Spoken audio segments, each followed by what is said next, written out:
ဒီလိုထဲမှာမြင်မှုကြမှာပါဒီ vision board တစ်ခုကိုထိုင်ကြည့်ပြီးတော့ပျော်စရာကောင်းတဲ့အတွေးတစ်ခုကိုတွေးနေုံနဲ့ဒေါ်လာတန်းချီဒါမှမဟုတ်အိမ်မထဲကကားဒါမှမဟုတ်ဥစားရှင်ကို manifest လုပ်နိုင်တဲ့ဆွဲဆောင်နိုင်တယ်လို့ပြောနေတဲ့သူတွေကိုလေပွင့်ပွင့်လည်းပဲပြောရအောင်ဗျာဒီလိုသာဆိုလို့ရှိရင်ဒီအရာတွေကဒီစိတ်ကူးရင်ဆန်ပြီးတော့လုံးဝမောဆန်ဆန်ဖြစ်တစ်ခုဒါမှမဟုတ်လုံးဝအတိတ်ပဲမရှိတဲ့အရာတစ်ခုလို့ထင်စရာရှိတယ်ပေါ့နော်ဒါပေမဲ့ law of attraction ဆိုတာက internet ပေါ်မှာမောဆန်ဆန်ရေပန်းစားနေတဲ့အရာတစ်ခုမဟုတ်ဘူးလို့ကျွန်တော်ပြောရင်ရောခင်ဗျားယုံမလား manifest လုပ်ခြင်းရဲ့နောက်ွယ်ကအဓိကသဘောတရားတွေဟာဒီသမိုင်းကြောင်းတွေဒီအာယုံကြောသိပ္ပံနဲ့လူစိတ်ပညာတွေပေါ်မှာအခြေခံထားတယ်လို့ကျွန်တော်ပြောရင်ရောဒီနေ့မှာတော့ဒီအပေါ်အပြောတွေကိုဖေရှားပြီးတော့ law of attraction ဆိုတာကတကယ်အလုပ်လုပ်တယ်လို့သက်သေပြနိုင်တဲ့အစွမ်းတက်ဆုံးနဲ့စိတ်ဝင်စားစရာအကောင်းဆုံးအချက်၅ချက်ကိုကျွန်တော်ဒီဗီဒီယိုထဲမှာနှောက်ပေးသွားမှာဖြစ်ပါတယ်ဒီဗီဒီယိုပြီးသွားရင်တော့ခင်ဗျားက manifest လုပ်ရဆိုတာကိုခင်ဗျားယုံကြည်သွားအောင်မကားပဲနဲ့ဒါတွေကိုဘယ်လိုပုံဖော်ပြီးတည်ဆောက်ရမလဲဆိုတာကိုခင်ဗျားနားလေသဘောပေါက်သိရှိသွားမှာဖြစ်တယ်ပေါ့နော်ဆိုတော့စလိုက်အောင်နံပါတ်1 reticular activating system ကျွန်တော်အုံနောက်ထဲမှာမွေးကလေးကဒီ manifestation စကားကပါရှိပြီးသားဖြစ်တယ်ပေါ့နော်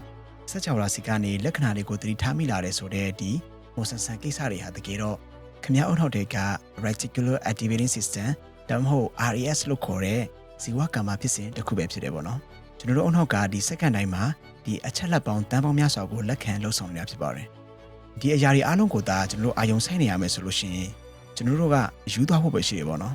်ဒါကြောင့်ကျွန်တော်တို့ရဲ့ဒီ RAS ကဒီ club တစ်ခုကတကားဆောင်တယောက်နဲ့တူတယ်ပေါ့နော်သူက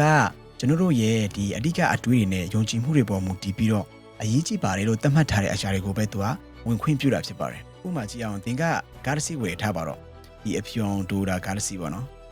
်ရုပ်တရက်ဆိုတဲ့ဒီလမ်းမပေါ်မှာဒီအဖြူအောင်ဒိုတာကားတွေအများကြီးကြောက်နေတာခင်ဗျာသတိထားမိလားမသိဘူးနော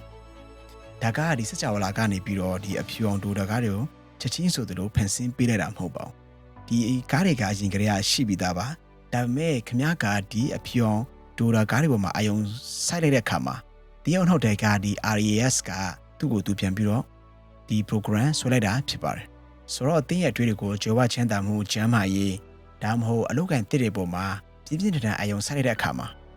ခင်ဗျားအရင်ကမမြင်ဘူးခဲ့တဲ့အခွင့်အလမ်းတစ်တွေအရင်းမြစ်တွေအချိတ်ဆက်တွေကိုမြင်တွေ့နိုင်ဖို့ဒီအုံနောက်ရဲ့ RAS system ကိုခင်ဗျားက activate လုပ်လိုက်ရဖြစ်ပါတယ် program ဆွဲလိုက်တာဖြစ်ပါတယ်ဒါက law of attraction ပါပဲဒီနံပါတ်2ချက်ကတော့အခုမှစတင်ရင်းနှီးတဲ့သူတွေအခုမှစတင်လေ့လာမဲ့သူတွေအတွက်ကတော့လက်ခံဖို့အတွက်အခက်အခဲဆုံးအချက်လို့ကျွန်တော်ပြောလို့ရပါတယ်ဘာလို့လဲဆိုတော့ဒီ law of attraction ဆိုတာကခင်ဗျားလိုချင်တာကိုပေးတာမဟုတ်ပါဘူးခင်ဗျားဖြစ်နေတဲ့ຢာကိုပဲပေးတာပါလိုချင်တက်မှတ်မှုဆိုတာကမရှိခြင်းကနေမြင်ဖြားခံတာဖြစ်ပါတယ်ဆိုတော့ခင်ဗျားကငါချမ်းသာခြင်းနဲ့ငါအောင်မြင်ခြင်းနဲ့ငါကြွယ်ဝခြင်းနဲ့လို့ပြောနိုင်မယ်ဆိုလို့ရှိရင်ခင်ဗျားစီကထွက်ပေါ်နေတဲ့ချိန်နှုန်း frequency တွေကဒါတွေဟာငါမှမရှိသေးဘူးလို့ခင်ဗျားကပြောနေရတဲ့အတူတူပဲပေါ့နော်ဆိုတော့သင်ရဲ့ရှားပါးချိုးတဲ့မှုကိုခင်ဗျားကိုယ်တိုင်အတည်ပြုပြီးနေရတဲ့အတူတူပါပဲဥပမာခင်ဗျားအလုပ် interview တစ်ခုကိုသွားဖြေတဲ့အခြေအနေကိုစဉ်းစားကြည့်အောင်ခင်ဗျားကဒီအလုပ်ကိုအရန်လိုချင်ခဲ့တယ်ဒါပေမဲ့ခင်ဗျားရဲ့စိတ်ထဲမှာငါမတော်ဘူးငါကဒီအလုပ်နဲ့မထိုက်တန်ဘူးပြီးတော့ငါအရေးချင်းမပြည့်ဘူးလို့ခင်ဗျားထင်နေမယ်ဆိုလို့ရှိရင်ခင်ဗျားရဲ့ကိုဟာအမူအရာခင်ဗျားရဲ့အတန်အနေထားခင်ဗျားရဲ့အမူအရာလေးတွေကတင့်ကိုယ်တင်ယုံကြည်မှုမရှိခြင်းကိုခင်ဗျားဖော်ပြနေပါလိမ့်မယ်ထုံထွင်းနေလိမ့်မယ်ပေါ့နော်ဆိုတော့ခင်ဗျားကို interview လုပ်တဲ့သူကဒီအချက်တွေကိုကြည့်ပြီးတော့အာယုံခံမိတဲ့အခါမှာခင်ဗျားကိုပယ်ချကောင်းပယ်ချနိုင်တယ်ပေါ့နော်ခင်ဗျားပယ်ချသွားလိမ့်မယ်ဆိုတော့ခင်ဗျားကိုများယုံကြည်မှုမရှိဘူးလေနော်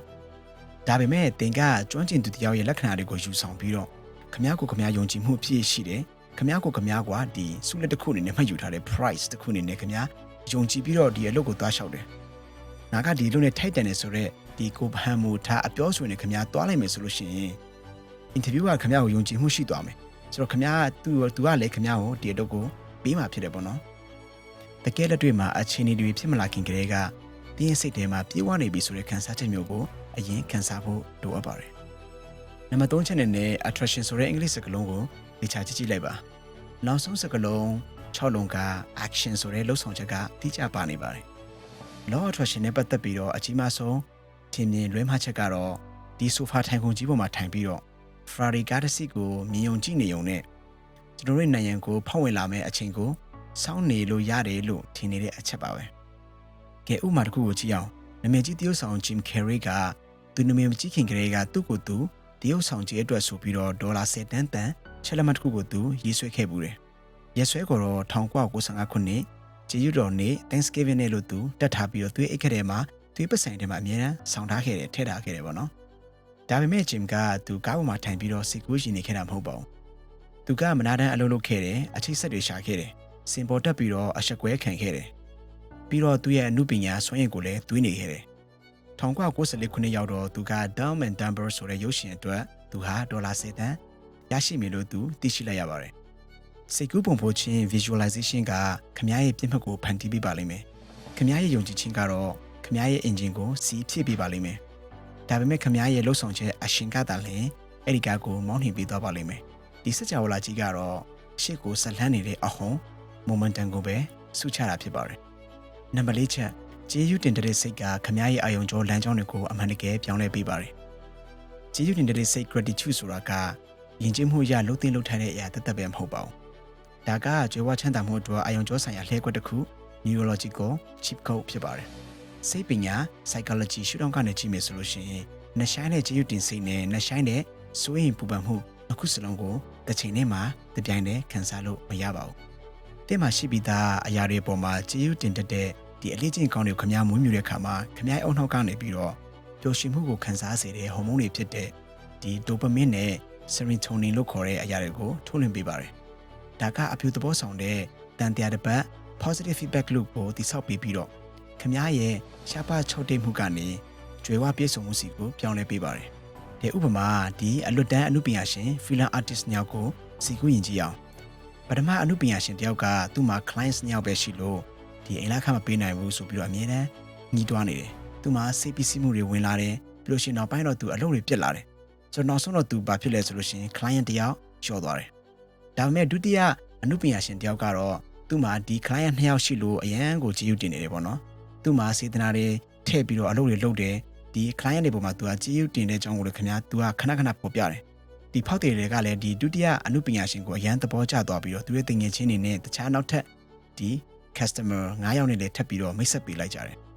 ဆိုတော့ကြည့်ယူတင်တဲ့စိတ်ဆိုတာကတင်တန်ဖိုးထားတဲ့ຢာတွေကိုသင်ပွားတွေကိုပို့ပြီးတော့ဆွဲဆောင်လာစေတဲ့တန်လိုက်တစ်ခုပါပဲနံပါတ်5ချက်ဒါက TikTok trend တစ်ခုမဟုတ်ပါဘူးရှီဟောင်းဒသနိကပေတာတစ်ခုဖြစ်ပါတယ် law of attraction ဆိုတာက2006ခုနှစ်ကမှဒီ self help guru တယောက်ကတည်ထွင်လိုက်တဲ့ဒီအရာတစ်ခုမဟုတ်ပါဘူးဒါကလူသမိုင်းမှာရှေးအကျဆုံးဒသနိကပေတာတွေထဲကတစ်ခုဖြစ်ပါတယ်ဒီစကလုံးကို19ရာစု New Thought လှုပ်ရှားမှုမှာလူသိများလာခဲ့တာဖြစ်ပေမဲ့အဓိကသဘောတရားတွေဖြစ်တဲ့ကျွန်တော်တို့ရဲ့တွင်းစိတ်ကပါကဒီပြင်ပလောကကပါကိုပုံဖော်ပေးရဆိုတဲ့ယူဆဟာဒီ Sheikh Ejene Greek ကဒီ Sheikh Hermetis ဆိုတဲ့သဘောတရားကနေဆင်းသက်လာတာဖြစ်ပါတယ်ယောမအေဂရီဂျီ Marcus Aurelius ကတော့မှတင်းပွားပျော်ရွှင်မှုဟာတင်းအတွေးတွေရဲ့အရည်သွေးပေါ်မှာမူတည်ရဲ့လို့ရေးခဲ့ပူပါတယ်ဥပမာနှစ်ပေါင်းထောင်နဲ့ချီပြီးတော့ကမ္ဘာအောင်မြင့်ဆုံးခေါင်းဆောင်တွေတီထွင်သူတွေနဲ့ဒီတွေးခေါ်ပညာရှင်တွေဟာဒီသဘောတရားကိုဒီ faith ယုံကြည်မှုလို့ပဲခေါ်စိတ်နဲ့သဘောထား mindset လို့ပဲခေါ် law of attraction လို့ပဲခေါ်သူတို့အသုံးပြုခဲ့ကြတယ်ပေါ့နော်ဒါဟာအချိန်ရဲ့စံတမှုကိုခံနိုင်ရှိခဲ့တယ်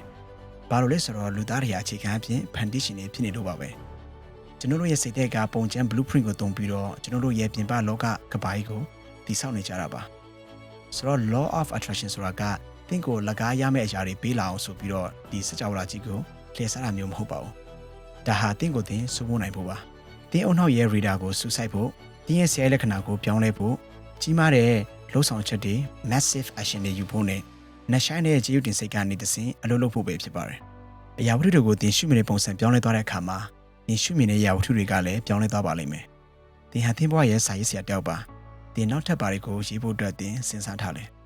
ဆိုတော့ခင်ဗျားလောလောဆယ်မှာဒီ manifest လုပ်နေရတဲ့ရှိလို့ရှိရင်လည်းဒီ comment တွေမှာရေးခဲ့ပြပါအောင်ပြီးတော့ခင်ဗျားရောဒီ law of attraction နဲ့ပတ်သက်ပြီးတော့ဘယ်လိုထင်လဲပြီးတော့ဒီ experience တွေရှိခဲ့ဘူးလားပြောပြပေးပါအောင်အဆုံးတိုင်ကြည့်ရှုပေးတဲ့အတွက်ကျေးဇူးအများကြီးတင်ပါတယ်